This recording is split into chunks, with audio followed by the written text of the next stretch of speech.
उपस्थित हूँ आप सबके सामने। आज जिनकी कुंडली लेकर के आया हूँ इनका नाम राधे कृष्ण कह सकते हैं। इनकी जीवन में सबसे पहले जो विवाह होता है उस पत्नी से संतति नहीं होती और उसे बिजली का झटका लग जाता है और उसका देहांत हो जाता है। दूसरी पत्नी से बनती नहीं है, थोड़ी कम, या फिर हो सकता है कि जो एक आपसी समझ होती है वो थोड़ी कम सी है, हमें उस पर ध्यान देने की आवश्यकता है। और उसके बाद आप अगर गौर करें तो ये अभी अच्छे हैं, काम इनका अच्छा चल रहा है, कई जगहों से ये इन्होंने वो चीज़ें करी हैं। पर एक बात जो मैं आप लोगों को बताना चाहता हूँ, इस कुंडली में कई प्रकार से योग ऐसे बने हैं जो व्यक्ति को बहुत ही संतुलित जीवन जीने वाला बना देते हैं। तमाम प्रकार की विपरीत परिस्थितियों से उलझ करके निकल जाता है व्यक्ति और फिर भी संपूर्णता को प्राप्त कर जाता है। ऐसा क्यों होता है कि हमारे जीवन में कई बार समस्याएं आती हैं और फिर भी हम उसमें जो है वो जीत जाते हैं। इसी तरीके के कार्यक्रम के साथ उपस्थित हूँ, कहीं नहीं जाइएगा, बिल्कुल बन के रहिएगा। और ये कुंडली विश्लेषण जो है वो निसंदेह आप ये समझ लीजिए कि ये बिल्कुल आपके निकट से ना गुजरे या गुजरे, जैसा भी हो आप देख लेना इसे। जिस माह की स्थिति व्यक्ति को कई बार बहुत ज्यादा क्रोध को संतुलित और उसे सही दिशा देने की स्थिति की ओर ले जा रही है, मतलब आपके अंदर ये क्षमता है कि आप क्रोध को सही दिशा दे सके। उत्तरायण में जन्मे होने के कारण व्यक्ति के पास आत्मबल बहुत अच्छा है, उसके पास विद्वत क्षमता होने का, जैसे विद्वत गण होने का या समाज का प्रतिष्ठित व्यक्ति होने का प्रभाव दिख रहा है। उत्तरायण में होने से शुभ ग्रह सभी एक्टिव हो जाएंगे और प्रभाव बढ़िया बनेगा, मतलब इसे एक अच्छी बात कही जा सकती है। जहां व्यक्ति का आत्मबल, जहां व्यक्ति के पिता के साथ संबंध, जहां कुटुंब के साथ संबंध, जहां प्रभाव में वृद्धि होने के संकेत, ये सारी चीजें जातक के जीवन में देखने को मिल जाती है। जहां धन की स्थिति कभी भी कमजोर नहीं होती और व्यक्ति सुदृढ़ होकर के अच्छी मानसिकता का, समाज में प्रौढ़ता का परिचय देते हुए अपना जीवन निर्वाह कर देता है। सत्पुरुष के साथ इसका व्यक्तित्व ज्यादा ही मैच कर जाता है। ग्रीष्म ऋतु में जन्मे होने से व्यक्ति जो है वो क्रोध को सही तरीके से जो है वो डिफाइन करता है, या फिर ये कह सकते हैं कि सही दिशा देता है। आपके पास इस चीज का बहुत अच्छे तरीके से अनुभव होना चाहिए कि आप क्रोध का सही इस्तेमाल कैसे कर रहे हैं। वो एक ऊर्जा है जो अगर सही दिशा की तरफ जाकर के बहेगी तो निसंदेह कितने ही बंजर भूमि को जो है वो उपजाऊ बना सकती है। कृष्ण पक्ष सोमवार, कृष्ण पक्ष की तृतीया तिथि के जन्मे होने से चंद्रमा यहाँ पे शुभग्रह हो जाएंगे और व्यक्ति को संतुलित मानसिकता का बनाने के साथ साथ बुद्धिशाली और पुत्र और पुत्रियों के सुख को कभी भी कमजोर नहीं होने देते। ऐसा होता है कि कई बार आपके संतति जो है वो कष्ट में होते हैं, पर आरंभ के बाद वो जीवन में उनका अंत बड़ा अच्छा होता है और बेहतर होता है। सोमवार के जन्मे होने से व्यक्ति संतुलित है और शुद्ध है और चैतन्यता का प्रभाव रखता है। सिद्ध योग बहुत बढ़िया। मूल नक्षत्र में जन्मे होने से स्वयं व्यक्ति कई बार प्रभावित होता है, या कई बार व्यक्ति जो है वो आरंभ उसका जो होता है वो बड़े ही मृत्यु को देखने वाला, सामने से कई लोगों को गुजरते देखना, या कई बार जीवन का आरंभ जो होता है वो कष्ट से होता है, पर बाद में जाकर के वो चीजें बिल्कुल ठीक हो जाती हैं। अगर बच गया तो बहुत अच्छा बच गया। क्षत्रिय वर्ण और राक्षस गण के होने के कारण व्यक्ति जो है वो बहुत ही अजीब अजीब से दौर देखें, या उसके पास अनुभवों को संग्रह करने की प्रवृत्ति होती है। गलतियों को सुधारने का उसके पास हमेशा ही एक दबाव काम करते रहता है और बार बार वही गलती न दोहराने का दबाव काम करेगा। ये आपकी कुंडली में, और ये तुला लग्न की कुंडली, अब जरा ध्यान से समझिएगा। तुला लग्न की कुंडली जो वस्तुतः 7 नंबर यहां लिखा होता है, ये आपकी कुंडली में लग्न का, ये व्यापार का भाव है और वस्तुतः ये प्रत्येक दिन के जीवन का भाव होता है। यहां से प्रत्येक दिन के डेली रूटीन यहां होता है। जन्म कुंडली का जो सप्तम भाव है अगर प्रभावित हो तो व्यक्ति बड़ा ही आलस्य से युक्त, या फिर उसका जो डेली रूटीन होता है वो बड़ा गड़बड़ सा होता है। लेकिन अगर यही लग्न में बन जाए, यानी कि व्यक्ति की कुंडली जो है वो और लग्नेश लग्न को देख लें, तो ये एक अच्छी बात है। और साथ ही साथ शुक्र मंगल के साथ, बुध और सूर्य के साथ। अब जरा ध्यान से समझिए, तो इनकी कुंडली में इतने सारे ग्रह हैं, शुक्र 2 डिग्री, मंगल 5 डिग्री, बुध 12 डिग्री और सूर्य जो है वो 29 डिग्री के। कोई भी ग्रह, इतने सारे ग्रहों में सूर्य ने किसी को भी अस्त नहीं करा है, लेकिन ये भाव फिर भी प्रभावित जरूर होगा। और इसी के कारण कि जब जन्म कुंडली का दाम्पत्य देखा जाता है तो यहाँ पे व्यक्ति को पत्नी का सुख मिलता तो है। मैंने आज शाम के भी कार्यक्रम में ये बात कही है और फिर से यहाँ कहता हूं कि किसी भी भाव में जब कई ग्रह बैठ जाते हैं तो वो भाव बहुत ज्यादा बार विक्षिप्त हो जाता है, परेशान होता है। इनकी पहली पत्नी के नुकसान में होने का, या कष्ट में जाने का, या उनकी मृत्यु में जाने का एक कारण यह भी हो सकता है। ऐसी बात है। और वस्तुतः वहां पे कई सारे ग्रहों का प्रभाव जब पड़ेगा तो उस भाव के प्रभावों में विरक्ति या कमजोरी या कई बार उसके नुकसान होने के संकेत मिलने लगते हैं, ये बात भी दिखती है। और यहाँ पे आप जब गौर करें तो तीनों ही ग्रह शुक्र, मंगल और बुध सब अश्विनी नक्षत्र में बैठे हैं और सूर्य कृतिका नक्षत्र में स्वयं के नक्षत्र में बैठे होने से, और मंगल उस भाव का अधिपति वहीं बैठा और इस भाव पे राहु की दृष्टि पड़ी, इस भाव से चतुर्थस्थ गुरु उच्च के बैठे हैं, इस भाव से पंचमस्थ चंद्रमा बैठे हैं। और एक सबसे अच्छी बात जो इनकी कुंडली में बन रही है, देखिए गुरु, शुक्र, बुध, ये तीन शुभ ग्रह जन्म कुंडली में केंद्र में, अगर कहीं से भी चंद्रमा अगर केंद्र में आ जाते तो ये महान राजयोग बन जाता, पर फिर भी वो योग बनते बनते जरूर बना है। इस वजह से व्यक्ति को कई तरीके से लाभ मिलेगा। अब उसको कैरियर का लाभ मिल जाए, उसको व्यापार का लाभ मिल जाए, उसको दाम्पत्य का सुख मिल जाए, उसके संतति का सुख मिल जाए, वो समाज में प्रतिष्ठित व्यक्ति के रूप में जाना जाता है और उसको प्रतिभा संपन्न भी करार दिया जाता है। तो ये चीजें भी मिलती हैं क्योंकि तीन ग्रह जन्म कुंडली में जब केंद्र में आ जाए, चाहे एक ही साथ बैठे हो चाहे अलग अलग बैठे हो, तो ये अच्छी बात होती है। साथ ही साथ अगर आप इनकी कुंडली में और भी गहराई से समझने का प्रयास करते हैं तो इनकी कुंडली में लाभ भाव में शनि का बैठना और राहु के साथ बैठना, राहु का शत्रु ग्रही होकर के बैठना या सिंह राशि में शनि का बैठना, ये ठीक नहीं होगा। पर लाभ भाव के अधिपति का उच्च का होकर के लग्न को देखना व्यक्ति को छीन करके सब कुछ प्राप्त कराने वाला बना देते हैं। लाभेश अगर जन्म कुंडली में लग्न को देखेंगे तो महाभाग्यशाली, महासौभाग्यशाली, महाधनी और महान ये साम्राज्य का अधिपति बना देते हैं। साथ ही साथ पंचम भाव के अधिपति शनि पंचम भाव को देख रहे हैं, जो तुला लग्न की कुंडली के लिए सर्वाधिक कारक ग्रह होते हैं। इस कुंडली के लिए गुरु अच्छे नहीं होते, इस कुंडली के लिए मंगल अच्छे नहीं होते, इस कुंडली के लिए सूर्य भी पापी ग्रह के रूप में जाने जाते हैं, और साथ ही साथ बुध और शुक्र इस कुंडली में सर्वाधिक राजयोग कारक या योग कारक ग्रह की भूमिका में होते हैं। बुध, शुक्र और शनि ये तीन ग्रह इनकी कुंडली में अच्छे हो सकते हैं। अब अगर वो शत्रु के घर में बैठेंगे तो थोड़ी बहुत लाभ के कमजोरी के साथ व्यक्ति को चीजें दे देते हैं, वो उसको कहीं ना कहीं से घूम फिर करके वो सारी चीजें मिल जाती हैं, चाहे वो समाज में प्रतिष्ठा की बात करें या फिर धन कमाने की बात करें, वो कहीं ना कहीं से तिकम भिड़ा करके किसी न किसी तरीके से कई जगह से पैसे कमा सकता है और उसका प्रभाव कभी भी कमजोर नहीं होता, वो प्रभाव संपन्न ही होता है। समझ में आ रही है चीजें या ऐसे ही खाली ये चीजें? लग्न के अधिपति का लग्न को देखना और जन्म कुंडली में वो बैठे हैं 2 डिग्री के, थोड़े कमजोर जरूर हैं, लेकिन फिर भी मैं समझता हूं कि लग्न जो है वो 26 डिग्री का है, थोड़ा कमजोरी ही दिख रही है, लग्न में बहुत ज्यादा मजबूती नहीं है।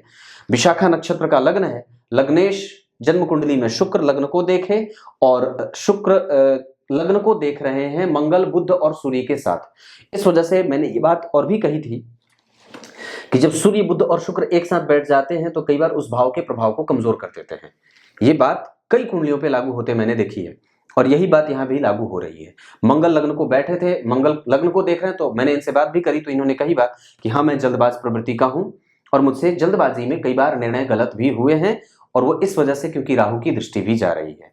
और एक बात और भी है, तो इनकी कुंडली में धन को लेकर के कभी भी समस्या नहीं है। अब इन्होंने सवाल जो पूछा है वो ये पूछा है कि क्या मैं खुद का व्यापार कर सकता हूं, तो 100% आप खुद का व्यापार कर सकते हैं। ऐसा इसलिए क्योंकि द्वितीय भाव के अधिपति का सप्तम में जाना व्यक्ति को कई बार अपना कारोबार बना सकता है या अपना कारोबार खुद का चालू करवा सकता है, क्योंकि गुरु भी उच्च के होकर के बैठे हैं तो ये पदासीन, पदारूढ़ और पद पे जाकर के काम करता है। तो जहां व्यक्ति खुद का कारोबार भी अलग से स्थापित करता है और साथ ही साथ उसके डेली बेसिस के इनकम में और नए आय के स्रोत भी जनरेट होते देखे जाते हैं, वो अपने प्रत्येक दिन की आमदनी से ही प्रत्येक दिन का खर्चा निकाल लेता है, ऐसी स्थिति बन रही है। पराक्रम भाव के अधिपति का चतुर्थ में, नवम में जाना, दशम में जाना और उच्च का हो जाना, ये भी एक तरीके से व्यापार और व्यक्ति के संबंध पिता के साथ थोड़े बहुत कमजोरीपन के साथ बावजूद होने के बावजूद भी अच्छा दिखा रहा है। व्यक्ति के खानदानी होने का और उसके ऊपर उसके पूर्वजों के आशीर्वाद के प्राप्त होने का, धर्म के साथ जुड़ करके काम करने का, अधार्मिक नहीं होने का, नैतिक तत्वों का जिम्मेदार, बहुत ही पुरुषार्थी और पुरुषार्थ चतुष्टय का जो सिद्धांत होता है धर्म अर्थ काम मोक्ष, इस सिद्धांत पे रह करके काम करने वाला, धर्म को अपने जीवन में धारण करने वाला, बड़े ही अच्छे लोगों के संपर्क में आने वाला, प्रबुद्ध जनों के संपर्क में रहने वाला, उत्कृष्ट तरीके से समाज में उच्च पदस्थ अधिकारी बनने का योग, और साथ ही साथ यहाँ पे हंस, विमल, कितने प्रकार के हंस और कलानिधि योग आदि भी कई प्रकार के योग बनते हुए देखे जाएंगे। ये सारी स्थितियां बन रही है। कुल दीपक योग भी इसे कहा जा सकता है, क्योंकि मंगल की स्थिति दशम स्थान से बन रही है, जो कि स्वग्रही है और उच्च के सूर्य के साथ बैठे हैं। तो मंगल और सूर्य का प्रभाव दशम भाव पे जब पड़ेगा तो निस्संदेह व्यक्ति को राजा से, व्यक्ति को समाज से और राजनीतिक जो क्षेत्र के लोग होते हैं उनसे लाभ के संकेत मिल रहे हैं। राशि के अधिपति का उच्चका होना ये सबसे अच्छी बात है। वो षडाष्टक में जरूर है, इस वजह से व्यक्ति जिद्दी होता है, कई बार दूसरों को समझने की और दूसरों तक अपनी बात सही तरीके से समझाने में उसको दिक्कत होती है। पर यहाँ पे तीसरे भाव के चंद्रमा व्यक्ति को अच्छे विचारों वाला और बुद्धिजीवी बना रहे हैं, साथ ही साथ उसको उसके जीवन में सब चीज आसानी से मिलते हुए भी देखा जा रहा है। हाँ, ये बात भी दिख रही है। वस्तुतः जन्म कुंडली में चतुर्थ और पंचम के अधिपति होकर के शनि जाकर के जन्म कुंडली में लाभ में बैठे, तीसरी दृष्टि से, उच्च की दृष्टि से लग्न को देखेंगे, ये बहुत अच्छी बात होगी। न्याय प्रिय, न्याय से युक्त होकर के जीवन जीना, सातवीं दृष्टि यहाँ संतान की प्राप्ति अवश्य हो। राहु और शनि का संयोग ही कई बार गर्भपात करवाता है, इस वजह से इनका दंश भी इन्हें झेलना पड़ा है।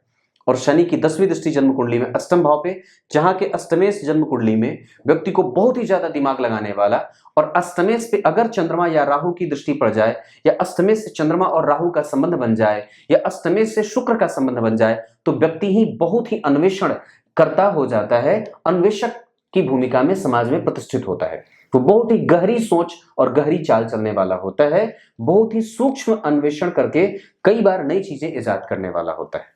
ऐसी स्थितियां बनती हैं, तो ये बात यहाँ पे बन रही है।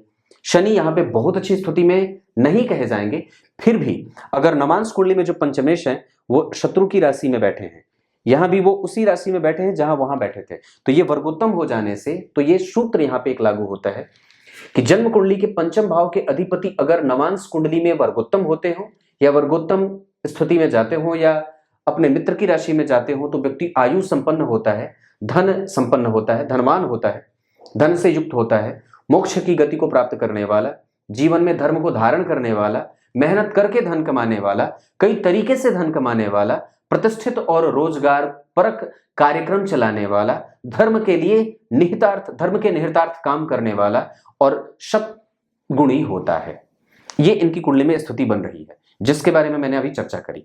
क्योंकि शनि जो है वो, और यहाँ के अधिपति जो है, गौर करिएगा तो मैंने क्या बात कही कि अगर पंचमेश वर्गोत्तम होते हो या फिर अपने मित्र की राशि में जाते हो, और जिस नवमांश में बैठे हैं, जिस राशि में बैठे हैं, उस राशि का अधिपति देखिए मित्र की राशि में बैठ करके जन्म कुंडली में मित्र की स्थिति में बैठा हुआ है, मित्र की राशि में बैठा हुआ है। इस वजह से पत्नी थोड़ी कठोर जरूर होती है, मुंहफट जरूर होती है, पर हाँ, निसंदेह ये बात कह सकता हूं कि व्यक्ति को जीवन में कभी भी धन धान्य के लिए भटकना नहीं पड़ता है, और उसको ऋण में नहीं जाना पड़ता है। वो ऋण में नहीं रहेगा, वो ऋण से मुक्त रहता है, किसी का भी कर्ज उसके ऊपर हावी जीवन में नहीं रहेगा। ऐसी स्थिति भी बनते देख रहा हूं। ये बात यहां तक खत्म। गुरु इस कुंडली के लिए बहुत अच्छे नहीं होते, मतलब द्वितीय मारक के रूप में वो गुरु इस कुंडली में उपस्थित होंगे। प्रधान मारक के रूप में मंगल, दूसरे मारक ग्रह के रूप में देवगुरु बृहस्पति जाने जाएंगे। इस कुंडली के लिए सूर्य पापी ग्रह के रूप में जाने जाते हैं, हालांकि वो होते क्रूर हैं और व्यक्ति को बहुत ही संतुलित रखने में सहयोग करेंगे। सूर्य लग्न को देखेंगे तो व्यक्ति दोनों ही चीजों में, मतलब आध्यात्मिक और सामाजिक, या फिर ये कह सकते हैं कि भौतिक, इन सभी चीजों में व्यक्ति बहुत ही अच्छे तरीके से संतुलन पैदा करता है और जीवन को जीने का प्रयास करता है। अगर आप सही तरीके से, जैसे होता क्या है कि कई बार हम बहुत ज्यादा मोशनलेस हो जाते हैं, कई बार हम बहुत ज्यादा अपने आप को आत्मबल से मजबूत कर लेते हैं, कई बार वो चीजें बहुत कमजोर हो जाती है। तो इसके पीछे का प्रधान जो कारण है वो ये हो सकता है कि आपकी कुंडली का सूर्य कमजोर हो रहा है। तो निसंदेह उस पर समझने की आवश्यकता है कि वो किन किन ग्रहों के साथ बैठा है, सारे वर्ग चार्ट में उसकी स्थिति कैसी बन रही है, ये चीजें बनती हैं। तो यहाँ पे सूर्य जो है वो उच्च के हैं, लेकिन यहाँ वो अष्टम भाव में चले जा रहे हैं, तो थोड़ी कमजोरी जरूर हो रही है। नवांश के बाद दशमांश कुंडली में सूर्य जो है वो यहाँ भी अष्टम भाव में जा रहे हैं, पर वहां शत्रु के घर में जा रहे हैं। इस वजह से मैं ये बात समझता हूं कि व्यक्ति की कुंडली में सूर्य को बल देने की आवश्यकता है, और अपने आप को और भी ज्यादा बेहतर करने के लिए सूर्य की उपासना करने की आवश्यकता है। जितना ज्यादा हो सके रविवार को नमक न खाइए, शहद का इस्तेमाल करिए, स्वर्ण आभूषण धारण करिए, पीतल तांबा धातु आदि इन सब चीजों का व्यापार करिए, इन सब से अपना मैच कराइए, और जितना ज्यादा हो सके सूर्य की आराधना, आदित्य हृदय स्तोत्र हो जाए, महाभारत के वन पर्व में जो है वो सूर्य की जो उपासना करी गई है, उनके नामों से उनका अलंकरण किया गया है, उसकी आराधना जरूरी है। ये चीज आपको बहुत ही बल दे देगी। ऐसी स्थिति बनती है। तो गुरु इस कुंडली में बहुत अच्छे नहीं होने के बावजूद उच्च के बैठे हैं, जहां व्यक्ति को शत्रुओं से व्यक्ति को विपरीत परिस्थितियों से लड़ने की ताकत, क्षमता और ऐश्वर्य से युक्त, धन धान्य से संबंधित कोई समस्या नहीं, और साथ ही साथ धन के लाभ, माता का लाभ थोड़ा कमजोर हो सकता है, मानसिक जो शांति है वो थोड़ी भंग हो सकती है, ऐसी स्थितियां दिख रही हैं। पर प्रत्येक प्रकार की विषम परिस्थिति में न जाने कहां से व्यक्ति को जैसे ही वो उलझता है उसके पास एक बल आ जाता है। ये बात भी मैं देख रहा हूं, और वो गुरु के कारण हो रहा है। इस कुंडली में सप्तम भाव के और द्वितीय भाव के अधिपति होकर के मंगल मारक ग्रह के रूप में उपस्थित होकर के यहीं बैठे हैं। पर वस्तुतः बात यह है कि उनके साथ कोई भी ग्रह खराब नहीं बैठा है, शुभ ग्रह के साथ बैठे हैं। और इस कुंडली के लिए कारक ग्रह होते हैं बुध और कारक ग्रह होते हैं शुक्र। ये दोनों जन्म कुंडली में इनके साथ बैठे हैं, तो इनका जो नेगेटिव नेचर होगा वो थोड़ा कमजोर हो जाएगा। वस्तुतः सिद्धांत ये कहता है कि सप्तम भाव में बैठे जितने भी ग्रह होते हैं वो मारक हो जाते हैं। इस वजह से भी कई बार दाम्पत्य कमजोर होता दिख रहा है, कारण ये भी है। और उसके बाद अगर आप गौर करें तो ये भाव इतना ज्यादा बलशाली हो जा रहा है क्योंकि किसी एक ग्रह को कोई नेचर नहीं मिल रहा। और इतने सारे ग्रहों में मैं जहां तक समझ रहा हूं तो मंगल ही ज्यादा बलवान होगा, क्योंकि वस्तुतः वो दिशा पश्चिम है और व्यक्ति का जन्म जो है वो दिन में हुआ है। ध्यान से समझिए, पश्चिम दिशा है ये, यहां सूर्य बैठे हैं। जन्म जो है वो इनका जो है वो है जन्म 6:40 का, और सूर्य जो है वो विषम संख्या की राशि में बैठे हैं। चंद्रमा जो है वो विषम संख्या की राशि में बैठे हैं, और जो ये सप्तम भाव है ये विषम संख्या से युक्त हो रहा है। तो सूर्य जो विषम संख्या में, चंद्रमा जो विषम संख्या में, और जन्म कुंडली विषम संख्या का लग्न बना और दिन में जन्म हुआ। तो ये जो प्रवृत्ति है ये व्यक्ति के जीवन को बहुत ही सुचारू रूप से चलाने वाली, आत्मबल से मजबूत रखने वाली, सूर्य के कमजोर होने के बावजूद भी इनका सबका बल व्यक्ति को मिलता रहेगा। जहां वो शत्रुओं के लिए बिल्कुल ही अपने ज्ञान के बल पर, अपने बुद्धि के बल पर, अपने पहचान के बल पे, अपने तार्किक क्षमता के बल पे, अपने चातुर्यता के बल पे सबको हतोत्साहित और सबको परेशान करता हुआ आगे बढ़ता जाता है। और वस्तुतः वो सब जगह से जीत करके अपने घर में ही आकर के हार जाता है। ऐसी स्थितियां बनती है। अष्टम भाव के अधिपति होकर के और लग्न के अधिपति होकर के इस कुंडली के लिए वो अच्छे होंगे, शुक्र खराब नहीं है। इस वजह से मैं समझता हूं कि यहाँ पे व्यक्ति के पास ज्ञान है, उसके पास दिव्य चक्षु है, जिसकी सहायता से वो अपने जीवन में बनने वाले विपरीत परिस्थितियों को पहले ही भाप जाता है। उसका अन्वेषण बल, उसके पास ज्ञान, उसके पास अनुभव, उसके पास धर्म, उसके पास अध्यात्म, उसके पास ज्ञान की अलग अलग जो है वो क्षेत्र की स्थितियां, वो सब व्यक्ति के जीवन में बन रही है। आप लोगों को कुंडली ऐसे ही समझने की आवश्यकता है, जहां व्यक्ति जो है वो आयु का मालिक हो, उसके पास साहस हो, बल हो, पराक्रम हो, ज्ञान हो, तेजस्विता हो, नैतिकता हो, प्रभाव से युक्त है, किसी भी तरीके से वो कमजोर नहीं है, विपरीत से विपरीत परिस्थिति को लड़ने की कुवत उसके पास है, वो साहसी है। ये सब चीजें जो है वो व्यक्ति के जीवन में मैं देख रहा हूं, और ये इस वजह से सिर्फ आ रही है क्योंकि अगर कुंडली में गुरु उच्च के होते हो, सूर्य उच्च के होते हो, मंगल स्वग्रही होते हो, और जन्म कुंडली में चंद्रमा जो है वो जिस राशि में बैठे हैं उस राशि का अधिपति केंद्र में अगर बैठ रहा हो या त्रिकोण में बैठ रहा हो, तो ये सबसे ज्यादा कुंडली को मजबूती देने वाली स्थिति बन जाती है। पर इसका ठप्पा कोई ज्योतिषी ही लगा सकता है। आप अपने आप से इसको मत तुलना करिएगा, आप ज्योतिषी ज्यादा मत बनने की आवश्यकता है और चुपचाप उसको देखते ही रहने की आवश्यकता है। उसका फलादेश किसी ज्योतिषी से ही करवाने की आवश्यकता है। ये बात भी मैं बोल देता हूं, क्योंकि वो ग्रह यहां तो बना पर यहां कमजोर ना हो जाए। लग्न पे मंगल का असर यहां भी था, लग्न पे मंगल का असर यहां भी है, लग्न पे मंगल का असर यहां नहीं है, पर निसंदेह गौर करिएगा तो वो इस कुंडली के लिए जन्म कुंडली के क्षमता यानी कि साहस भाव के अधिपति होकर के उसको देख रहे हैं। इस वजह से ये बात मैंने कही है, अन्यथा ये बात मैं नहीं कहता।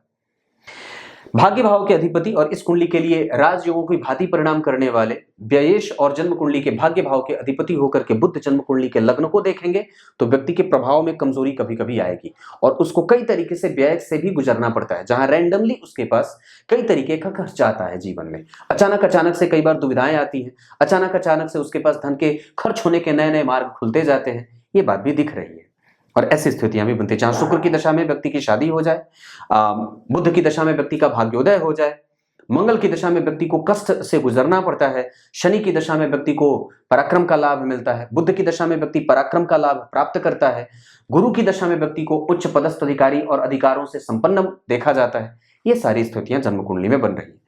पर दशम भाव पे जब चर्चा करते हैं तो गुरु यहाँ पे उच्च के पुष्य नक्षत्र में और 9 डिग्री के होकर के बलशालिता की तरफ बढ़ रहे हैं, उनका बल बढ़ेगा और गुरु उच्च के होकर के हर जगह उनकी दृष्टि अच्छी है सिवाय सप्तम भाव चतुर्थ भाव के। पर गुरु का यहाँ बैठना प्रभाव से संपन्न, मठ का अधिपति, मठ के अधिपति से संबंध, समाज के उच्चस्थ अधिकारियों से बहुत अच्छे संबंध, सरकार से जुड़ करके काम करना, किसी को बुद्धि देना, किसी को ज्ञान देना, किसी को समस्या से निकालना और अच्छे यथेष्ट करके कर्म करके कोई बुरी और गंदी लत से व्यक्ति युक्त नहीं होता।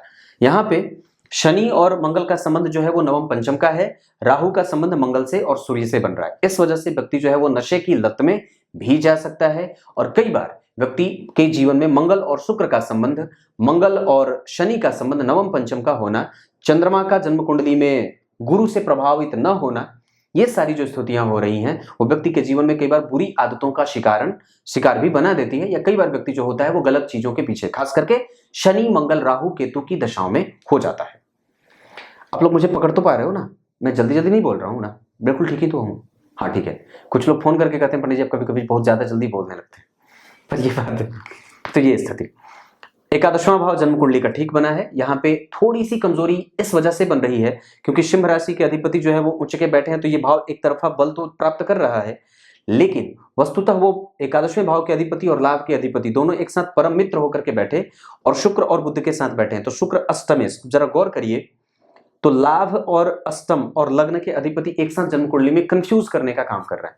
अब यहाँ पे व्यक्ति को कभी भी एक तरफा आए जब तक ना आए, मतलब चौतरफा आए जब तक ना आए तब तक व्यक्ति संतुष्ट ना हो। इस वजह से व्यक्ति के जीवन में, मैं जहां तक समझ रहा हूं, तो व्यक्ति गुरु से संबंधित कोई भी काम कर सकता है, मंगल से संबंधित कोई भी काम कर सकता है, आभूषण से संबंधित, लोहे से संबंधित, बर्तनों से संबंधित, धातुओं से संबंधित कोई भी कारोबार कर सकता है। साथ ही साथ बैनर, पोस्टर, होर्डिंग आदि इन सब चीजों, नेटवर्क से संबंधित और मार्केटिंग का कोई भी काम व्यक्ति आसानी से कर सकता है। फर्नीचर वगैरह का भी काम व्यक्ति की कुंडली में बन जाएगा।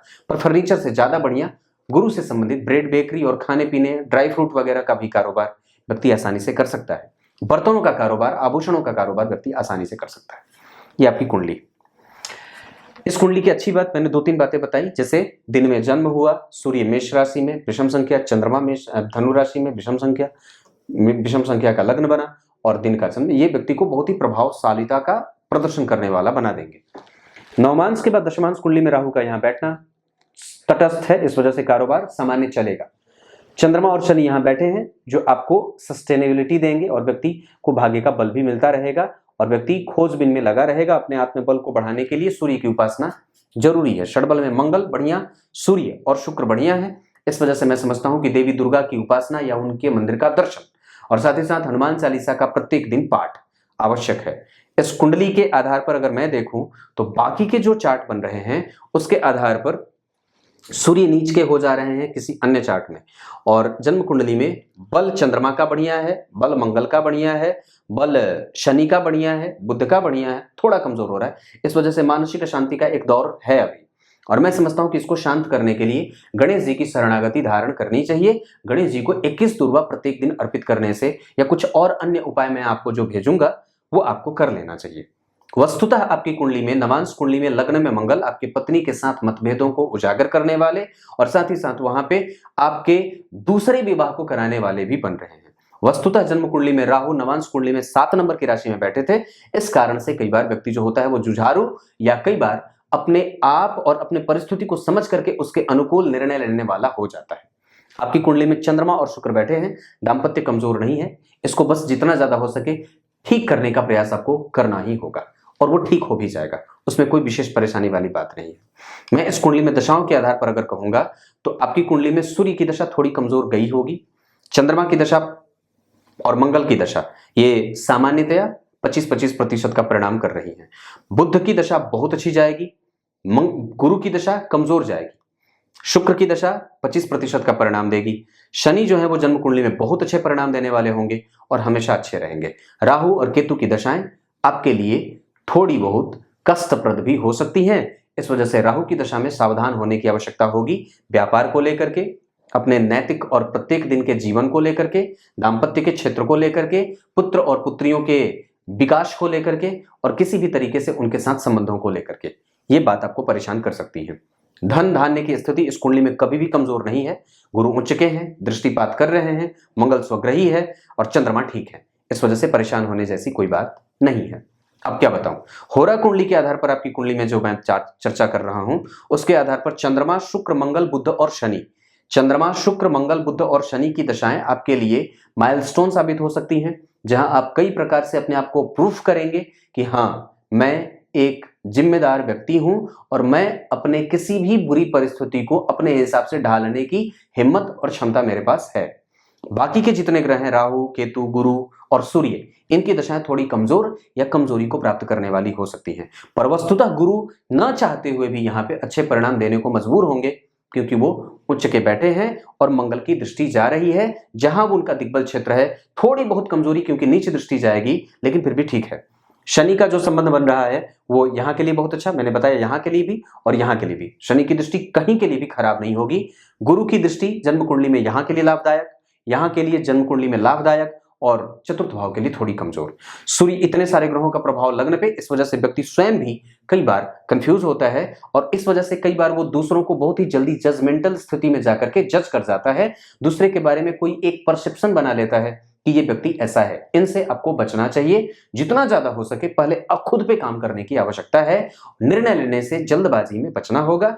अभी खास करके मंगल की दशा जोरों पे है, इस वजह से जितना ज्यादा हो सके अभी आप मेहनत करिए, धन कमाने का प्रयास करिए, फोकस बढ़ाइए।